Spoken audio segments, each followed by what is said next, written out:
Do you like this fabric? So do I. Do you like double Irish chain? I'm going to show you how to make it, and I'm going to show you how to make it with this fabric.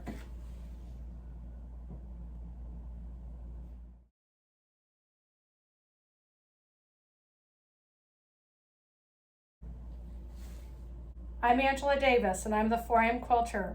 Stay with me. I'm going to show you how to make double Irish chain from start to finish. Stay tuned. The double Irish chain is a tried and true traditional pattern. It's made up of two blocks, block A and block B. Now, in order for this pattern to work, block B has 4 connector blocks in each corner, and that helps the pattern travel across the quilt. So what I'm going to do is I'm going to tape it off so that you can see better what block A looks like. Here's block A. And in block A we have 5 squares across by 5 squares down. And block B is the connector block, okay? So block B is right here.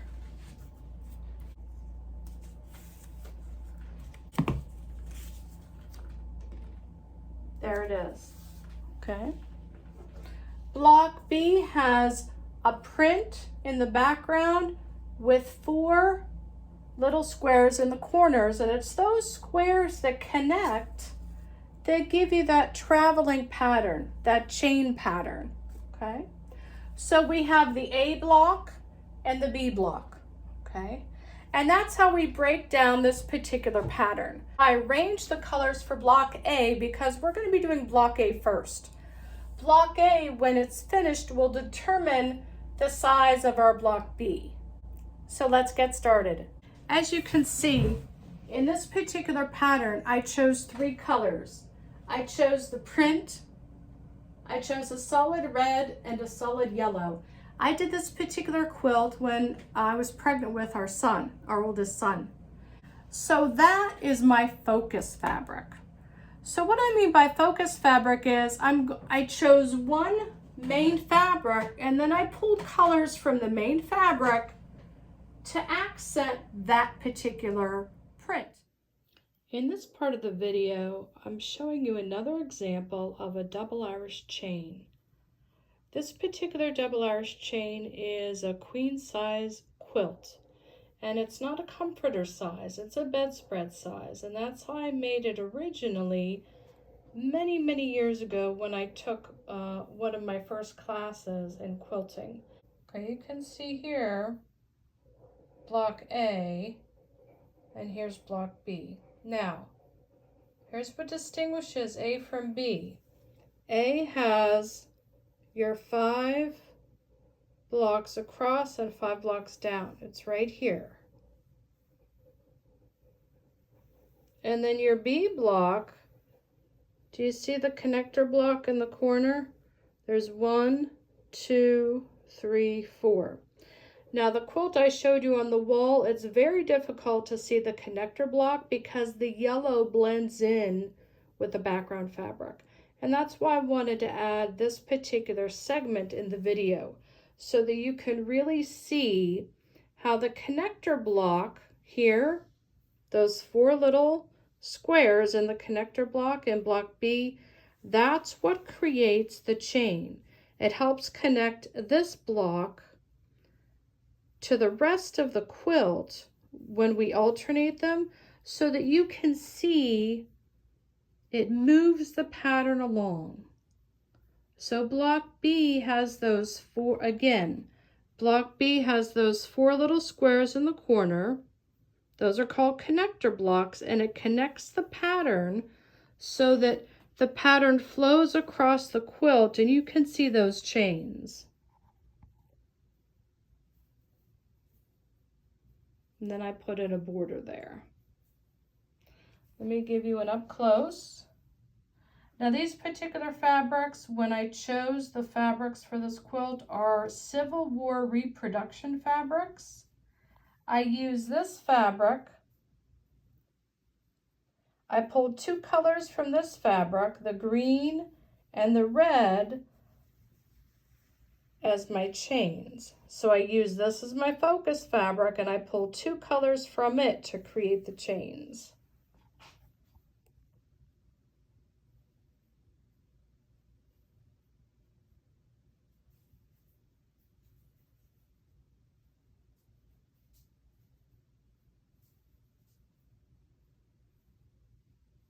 And that's what I'm going to do for this pattern that I'm showing you today.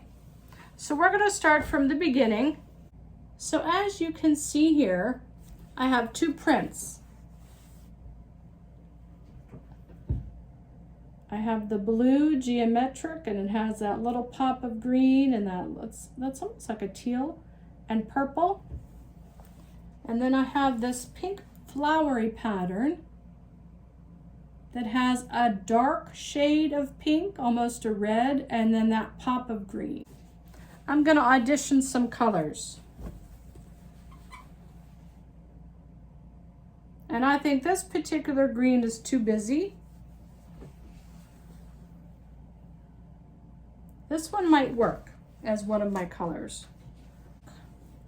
How about this one? That one might work. Not sure I like that. And what I'm doing is I'm just auditioning fabric just to sort of get an idea of what I think I might like for each one.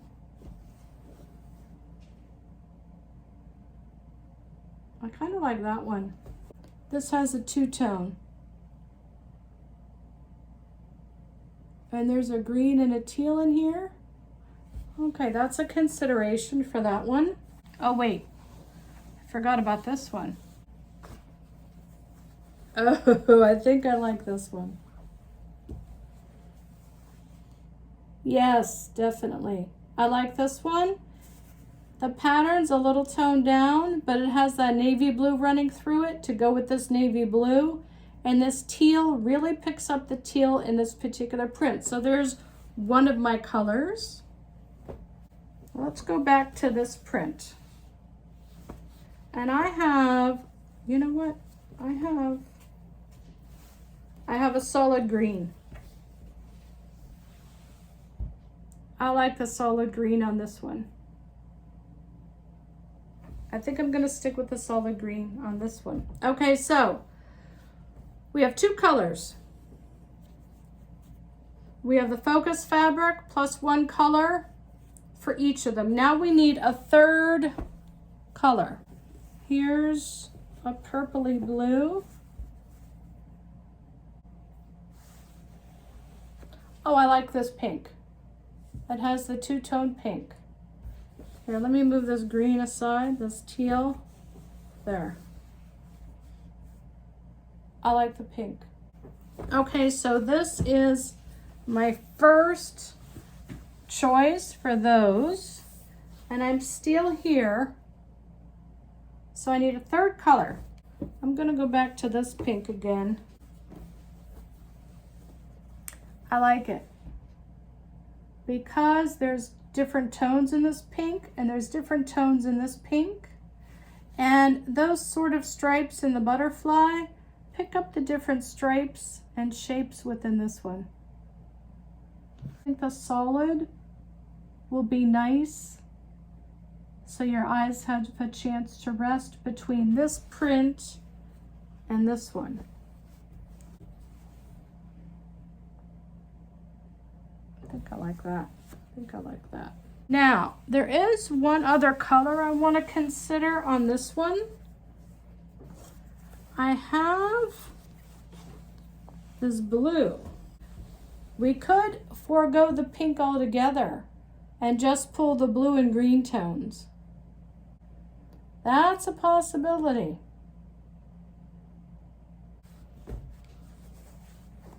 Look at this again. Oh boy, that's a tough choice. I was having a hard time with that one also earlier when I was picking fabric. So I think I'm going to keep these four together, but not cut into them. That's a possibility. Set them aside. Okay, so I have my focus fabric.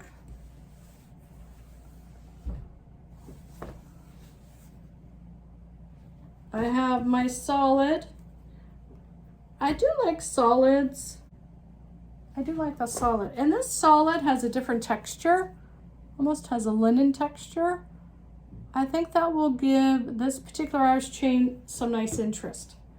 So I'm going to readjust the camera again. We're going to get my notes out and I'm going to show you how I break it down.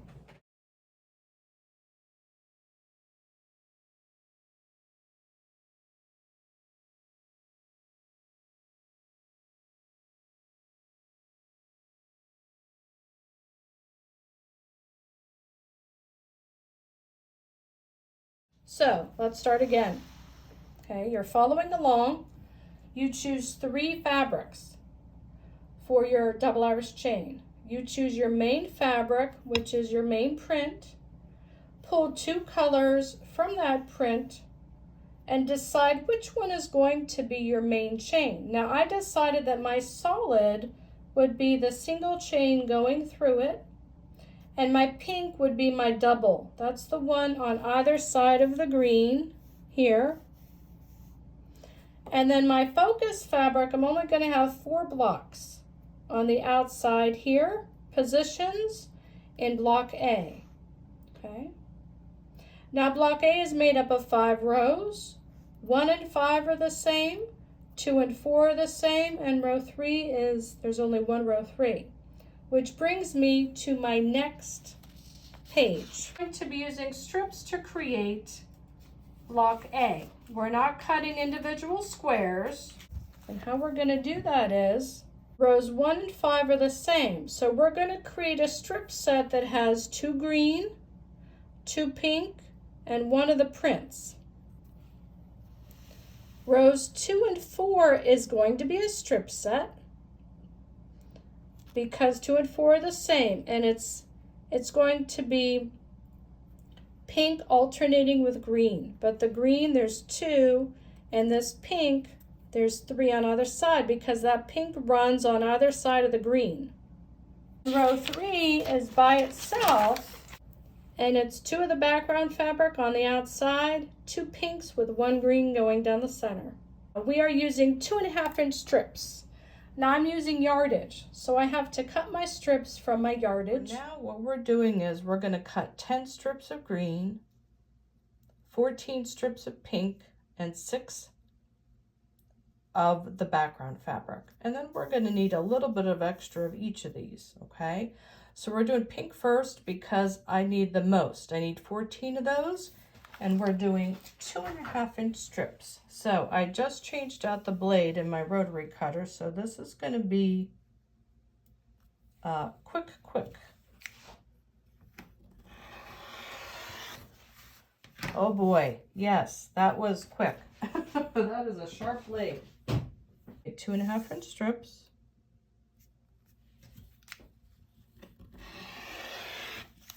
One, 2,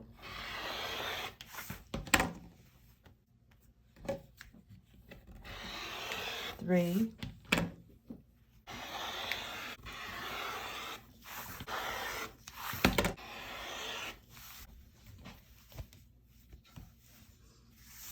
'kay, now I want to line up this first cut because it's really off. And I want to get a nice start. And that's why I'm using 2 rulers. I want to make sure that first cut is nice and straight. There we go. This is green, I need 10 cuts. 1, 2, 3, 4, 5.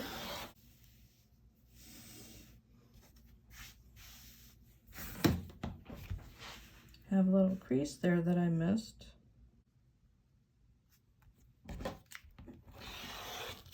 Okay, so 1, 2, 3, 4, 5, 6, 7, 8, 9, 10, 11. Okay, so I needed 10. I cut 11 just to have a little extra. So let's see, background fabric, I need 6 cuts. So that's 1, 2,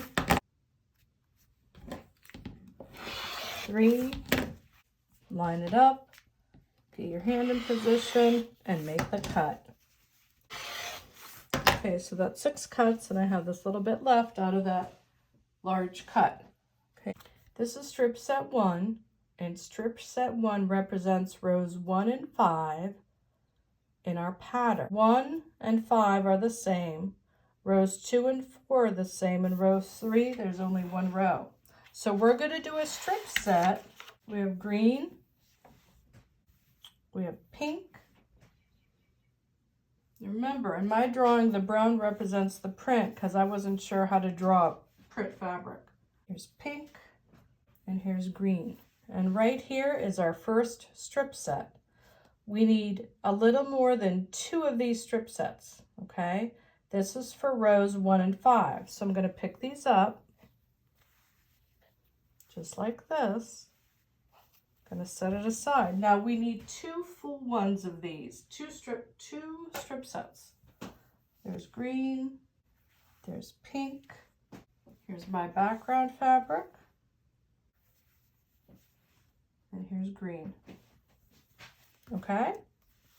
Strip set 1 represents rows 1 and 5 in our block. I have them all lined up according to the photo. I need 2 full strip sets plus a little extra. Gonna line that up. Okay. I have them grouped just like this, crisscrossed. I'm gonna put this next to my machine. Okay, now I need a partial. Okay, so what I'm doing is I'm just cutting. I need like an extra 12 inches. So I just sort of rough cut that a little bit. Here's pink. Here's my print. Here's my pink. And here's my green. This is for rows 1 and 5. I have my strip sets all laid out the way they're going to get sewn. I'm gonna put this together like this, set it next to my machine. Our second strip set is going to be for rows 2 and 4, and we only need 2 colors for this, pink and green. We're going to start with pink, green, and we're just alternating these. Pink, green, pink. Oh, wait, I got that. No, I got that right. Pink, green, pink, green, pink. Pink, green, pink, green, pink. There it is. So this is for strip set 2 for rows 2 and 4 in our block, and I need 2 of these. Okay, pink, green, pink, green, pink, pink, green, pink, green, pink. Pink, green, pink, green, pink. Okay. This is a partial strip set, so I'm going to line this up, set that on top of this strip set, called strip set 3. It is for row 3. Now, I only need 1 strip set for this, but this one's sort of an oddball. Okay, I need a background because my brown represents my background. I need a pink, a green, a pink, and a background. Okay, so background, pink, green, pink, background. Background, pink, green, pink, background. I need one full strip set, and then I need a short strip set. Don't worry about any of this. I did all the hard stuff in advance. Okay, so I need another little strippy set that's only 6 inches long. Background, pink, green, background. Background, pink, green, pink, background. Okay. Set this over here. I'm prepping. So right here is strip set 1. Right here is strip set 2, and I know that because it only has pink and green in it. And this little pile is strip set 3. And I have my notebook right here as my reference so that I know where I'm at. So I'm going to set this aside, going to set that aside. When we come back, we're going to start sewing our strips from strip set 1. I have my machine ready. Everything is threaded. And I want to, I've angled this a little bit so that you can see a little bit better what I'm doing. Okay. My stitch length is set at about between the 2 and the 3 because I'm piecing. And what I'm doing is I haven't cut off my selvages. I use my selvages as the way some people use, you know, the starter fabric. You know, some people will do those little pieces of starter pieces. I'm holding my thread. I have the presser foot down. And if you'll notice, my fabric is right against, lined up with the edge of my presser foot, but it's a little bit on the inside. So I'm just going to hold my thread for a few seconds. There we go. Just a couple stitches. And then how I hold my fabric, I hold the section from here to here, where the edge of my platform is, and I'm just going to stitch. And again, I'm stitching on the inside of my presser foot. And this will give me a much more accurate seam allowance. I'm going to adjust this a little bit. And I'm holding my finger here the way I would put in a pin. But I'm only concerned about this section here. And I'm just holding this excess. And I'm using my fingers as my pin. And then I'm adjusting this again.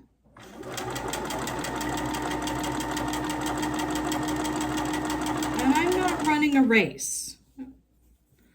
Just going to adjust that again. I'm holding the fabric down actually quite tightly. I'm going to adjust this again.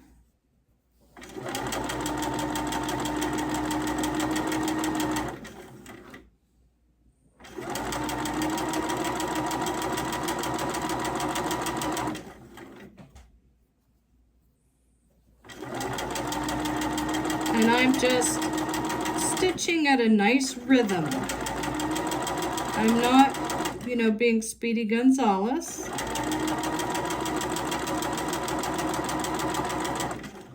I'm using a neutral thread for my top and my bobbin thread.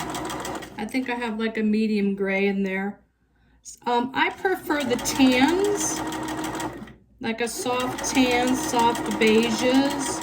But soft grays will work.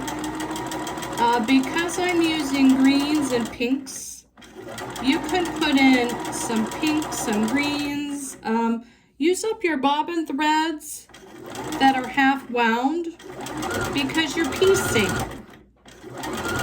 So when you're piecing, use up those bobbin threads.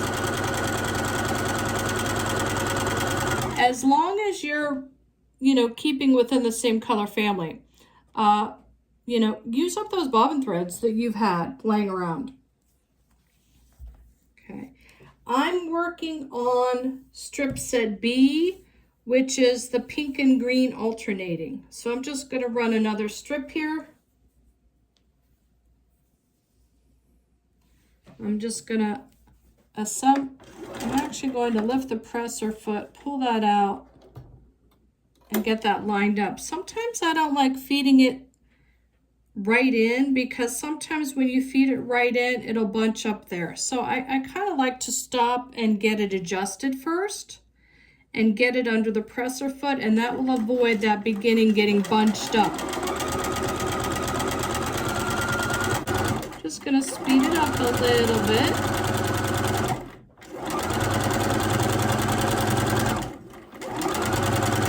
Now I will say this about the green. I should have paid more attention to the weave. This weave is almost like a homespun. A homespun can be very soft. So I should have, by rights, prepped this green fabric by starching it first, but I wasn't thinking. So that's why I'm just being quite careful about how I'm holding on to the fabric to make sure I maintain that straight, that straight seam. I'm working on rows 2 and 4. So it alternates, starting with pink, pink, green, pink, green, pink. And I am going to, let's see, I've done row 1 and 5. So I'm pressing toward either one of the pink. So as long as I press all in one direction, I'll be fine. So because I'm going to press toward the pink, I want the pink on top. So whatever color you want that seam to lay on, you have to put that color on top. And because I want my seam to be pressed toward the pink, I want that color on top. So right now I'm just setting my seam. Okay, I'm going to open it up. Okay. And all I'm going to do is I'm just going to hit it a little bit. And all this does is it gets that seam ready for me to do the pressing. I'm not pressing it completely in place yet. This is a very long strip. And because it's a very long strip, I could start on this end and work my way this end. But oftentimes what happens is it'll end up getting a wave in it. Okay, because of how long the strip is. I'm going to start in the middle and work from the middle out in this direction. Then I'm going to start in the middle and work from the middle out in this direction. And that will help maintain the straightness of my strip. So now I'm pressing. I'm going to hold. I'm using that edge to really crease, put that seam flat, and now I'm holding it. I'm using my edge. I'm going to make that seam nice and flat, and now I'm going to hold it for a few seconds. Picking it up, using the edge of my iron to make that seam nice and flat. My iron's beeping at me. So I'm lifting and pressing.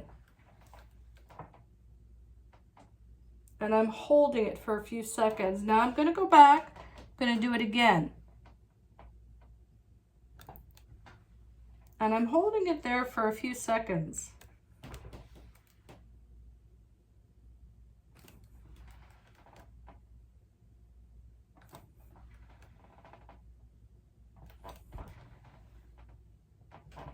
Now I'm going to start in the middle and work my way toward the other direction.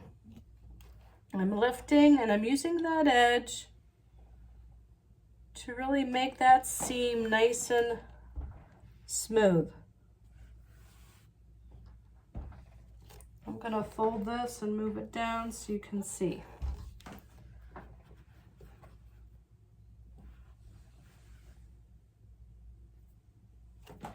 Okay, now I'm going to do it again. Holding it in place for a few seconds.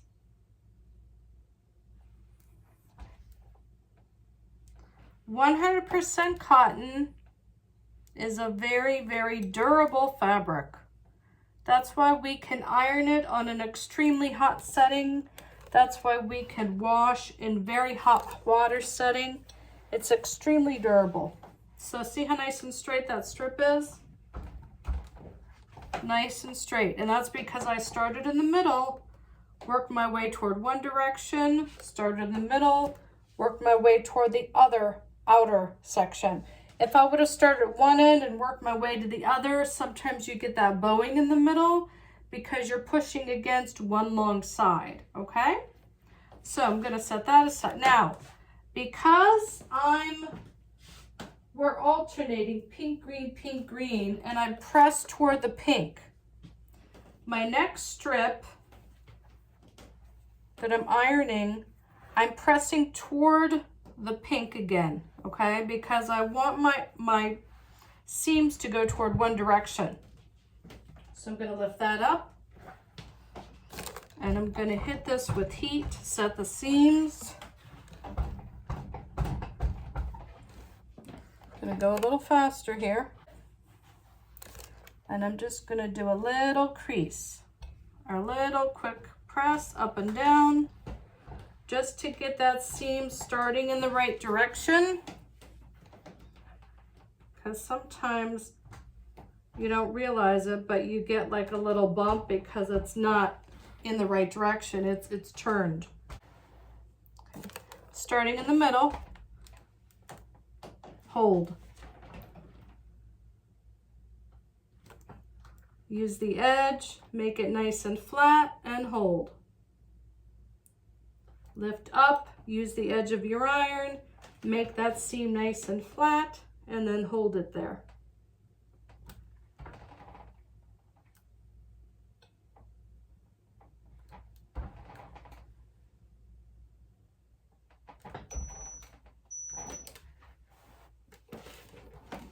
Okay, I'm starting in the middle, working my way toward the opposite direction.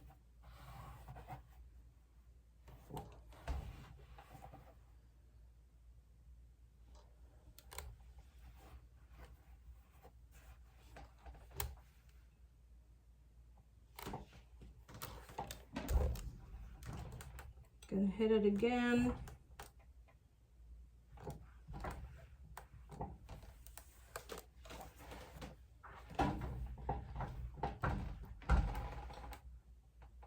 Nice and straight. Now, I have one more strip to attach because it's pink, green, pink, green. I'm gonna go ahead and take care of that real quick.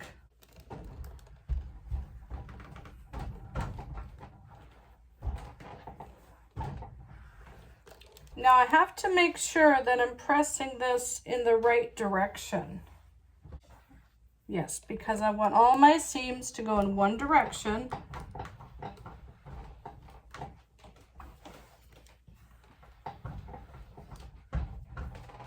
Okay, now fold that end over. Okay, here we go. I'm gonna straighten that out. Start in the middle. Hold it.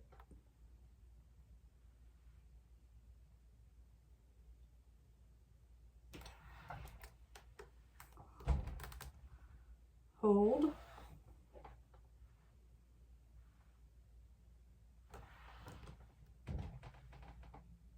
Hold it. And I'm using the edge of my iron to fold over that seam so that it'll be nice and flat.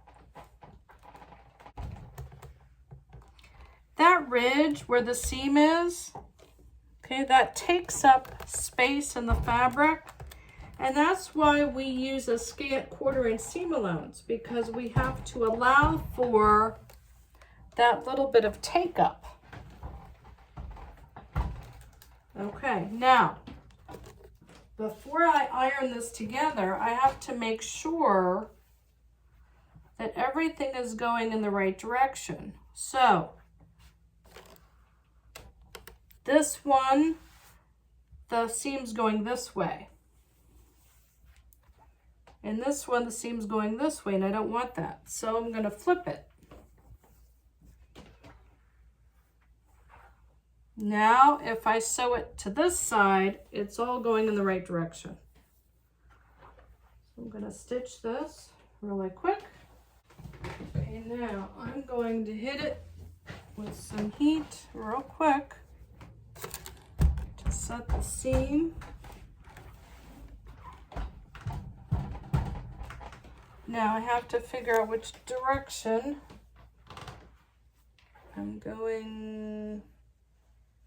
Yes, in this direction.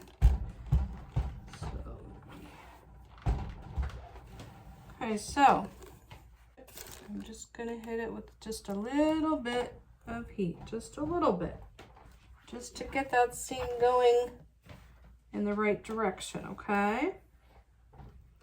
Let's hit it with a little bit of heat. Okay, now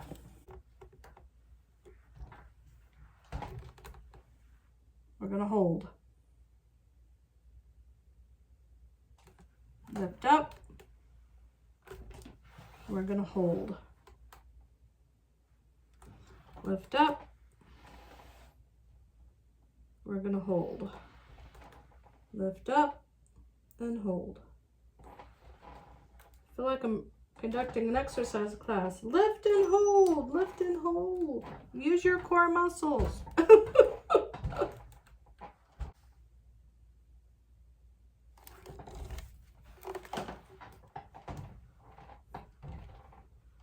Just giving it a quick little. Okay. There we go. Have you enjoyed the video so far? You know what to do. Give it a thumbs up, subscribe. This is the conclusion of part 1 of the double Irish chain, from start to finish, from choosing your fabric to putting on the binding. So in part 2, we're going to cut our strips that we created in part 1, and I'm going to show you how to put together block A of the double Irish chain, and we're going to start block B in part 2. Stay tuned, and thanks for watching. I'm Angela Davis. I'm the 4am Quilter, where I share, care, and create with you. Have a great day.